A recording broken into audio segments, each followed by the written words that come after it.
أعوذ بالله من الشيطان الرجيم بسم الله الرحمن الرحيم وآتوا النساء صدقاتهن نحلة فإن طبن لكم عن شيء منه نفسا فكلوه هنيئا مريئا السلام علیکم ورحمۃ اللہ وبرکاتہ۔ لرن قرآن لائیو چینل کی جانب سے ہم آپ کو خوش آمدید کرتے ہیں۔ آج کی اس ویڈیو میں ہم انشاءاللہ سورۃ النساء کی آیت نمبر 4 سیکھیں گے تجوید کے ساتھ۔ شروع کرتے ہیں۔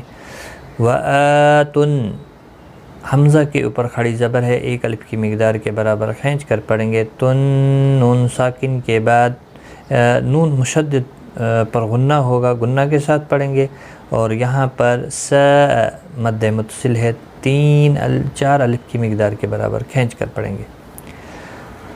صدقاتہن، صاد اور قاف دونوں حروف مستعلیہ ہے، پر پڑھے جائیں گے۔ قاف کے اوپر کھڑی زبر ہے، اس کو 1 الف کی مقدار کے برابر کھینچ کر پڑھیں گے۔ ہن، نون مشدد پر غنہ ہوگا۔ نحلہ اور غولتا وقف کی صورت میں ساکن پڑھیں گے، وقف بالابدال ہوگا۔ ملانے کی صورت میں اخفاء حقیقی ہوگا، تنوین کے بعد حروف اخفاء کا فا آیا۔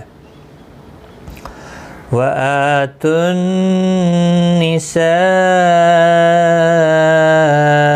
صَدُقَاتِهِنَّ نِحْلَةً فَإِن، نون ساکن کے بعد حروف اخفاء کا طا اخفاء حقیقی ہوگا، تو حروف مستعلیہ ہے، پر پڑھا جائے گا۔ طِبْنَ، با ساکن پر قلقلہ ہوگا۔ لکم، میم ساکن کے بعد عین آیا ہے، حروف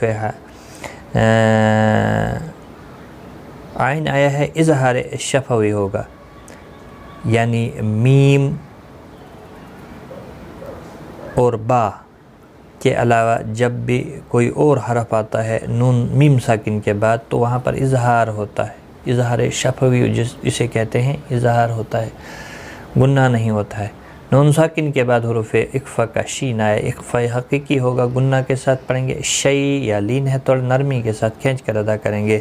تنوین کے بعد یرملون کا میم آئے، ادغام مع الغنہ ہوگا، غنہ کے ساتھ پڑھیں گے۔ منہ، نون ساکن کے بعد ہا آیا ہے، ہلکی، اظہار ہلکی ہوگا، غنہ نہیں ہوگا۔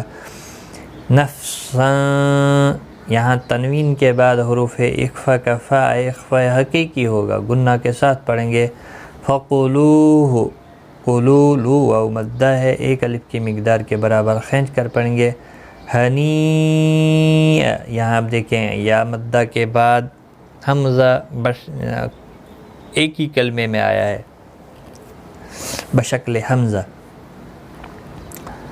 اور بڑی مد یعنی مد متصل لگی ہے، اور یہاں پر بھی یا مدہ کے بعد حمزہ آیا ہے تو یہاں پر بھی مد متصل ہے، 4 الف کی مقدار کے برابر کھینچ کر پڑھیں گے۔ اور وقف کی صورت میں یہاں پر وقف بالابدال ہوگا، 2 زبر کو بدل کر 1 زبر کے ساتھ وقف کریں گے، الف مدہ بنے گا، 1 الف کی مقدار کے برابر کھینچ کر وقف کریں گے۔ اور اگر آپ نے ملا کر پڑھنا ہوگا اگلی آیت کے ساتھ تو یہاں پر ادغام مع الغنہ ہوگا، تنوین کے بعد یرملون کا واو آ رہا ہے، اس وجہ سے تو ہمارا سبق یہاں تک ہے، یہاں وقف تام ہے، آیت مکمل ہوتی ہے چوتھی۔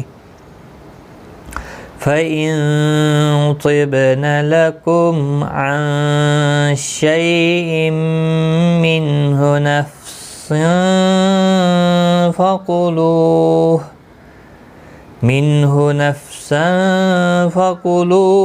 هَنِيئًا مَرِيئًا۔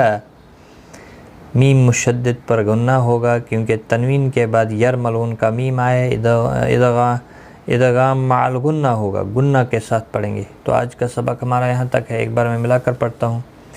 وَآتُوا النِّسَاءَ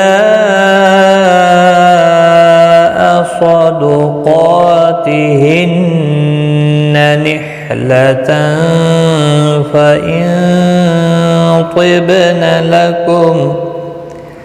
فإن طبن لكم عن شيء منه نفسا فكلوه هنيئا مريئا صدق اللہ العظیم۔ آج کی اس ویڈیو میں اتنا ہی، غلطی کوتاہی معاف، دعاؤں میں یاد رکھیں۔ ٹیک کیئر، خدا حافظ۔